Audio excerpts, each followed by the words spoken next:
لله ولا إله إلا الله والله أكبر ولا حول ولا قوة إلا بالله العلي العظيم. اللهم صل على سيدنا ومولانا محمد وعلى آل سيدنا ومولانا محمد وبارك وسلم وصل عليه. أعوذ بالله من الشيطان الرجيم. بسم الله الرحمن الرحيم. قد أفلح من زكاها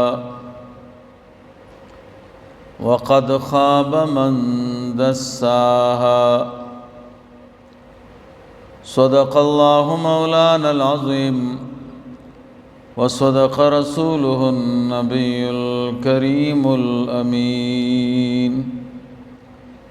اللهم صل على سيدنا ومولانا محمد وعلى آل سيدنا ومولانا محمد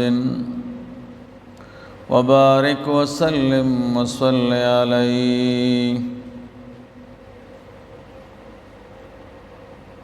دا حضرت ملنگ سے مبارک دامت برکاتهم وفیوزاتهم علینا وعلیکم دا حکم و دا اجازین بعد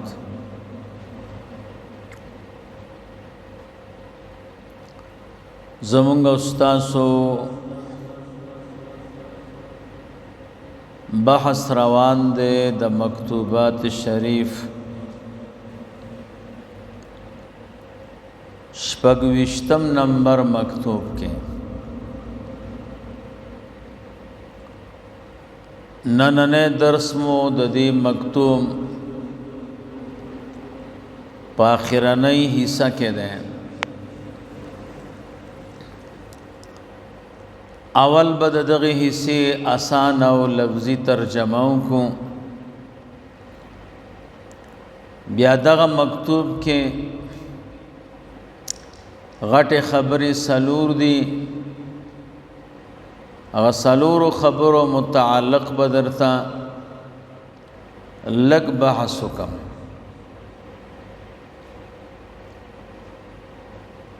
امام ربانی مجدد الفسانی رحمہ اللہ فرمائیں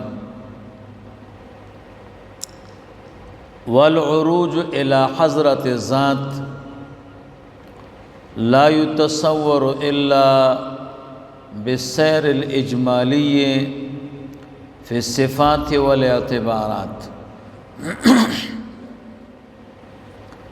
عروج دا اللہ جل جلالہ ذات تا دا دی تصور نشی کے دلے مگر پسیر اجمالی سرا پا صفاتو پا اعتباراتو کی. ومن لم یزل منہ الشوق والطلب چانچ شوق و طلب لری نشی ولم يفارق عنه الوجد والتواجد او جدا نشد دنا وجد او تواجد. لیسا ندیدا الا من اصحاب التجلیات الصفاتیت. ندیدا انسان چه دنا شوق او طلب نه جدا کیږي وجد او تواجد ترین نلری کیږي مگر دې د اصحاب د تجلیات و صفاتیو نه ده. وليس من التجلیات الذاتیه له نصیب ما دام فی الشوق والوجد. او نشته د پاره د تجلیات ذاتیو نه حصہ ترسو پورې چې په شوق او په وجد کې پروت. فإن قال قائل کسوک سوالو کی ما معنی الشوق من اللہ سبحانہ وتعالی سمانا دا شوق دا اللہ دا طرفنا ولیس منہ سبحانہ مفقودا شیئا او ندی دا اللہ تعالیٰ نے یو شے مرک شوق خدا اغا شوی چکم شے ددن ورکی دے پا دے اغی پا طلب کے لگیائی قلتو امام ربانی رحمہ اللہ فرمائی زوائم ذکر الشوق ہا ہنا یحتمل ان یکون من قبیل صنعت المشاکلتی ذکر دا شوق دلت احتمال لری چی دا دا قبیلی دا صنعت المشاکلت نہیں چونکہ عبادو کے شوق دے دا اللہ محبت تم شوق ویلشی مشاکلتاً وذکر الشدت فیہ باعتبار ان کل ما ينسب الى العزیز الجبار فهو شدید وغالب ذکر د شدت پدے کے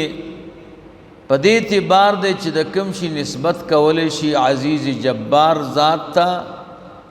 دا شدید او غالب دے علی ما ينسب الى العبد الضعیف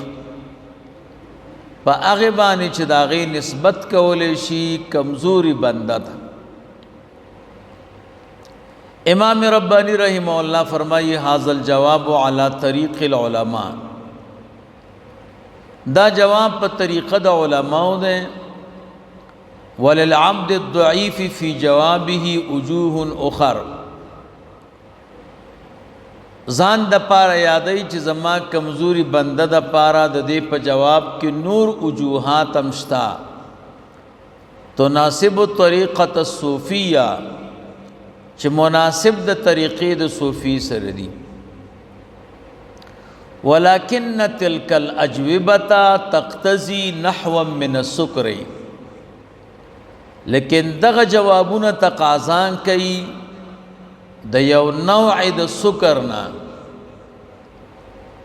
اولیاء و بزرگانو بانی یو حالت رازی اغیت سکر وائی وبدون السکر لا يحسن بل لا يجوز بغیر د سکر نه دغه جوابونه خندي بلکې ناروا دي لأن السکارا معذورون د سکر خاوندان معذور دي و ارباب الصحو مسئولون او د هوش والا خلق د دوی نه بسوال کیږي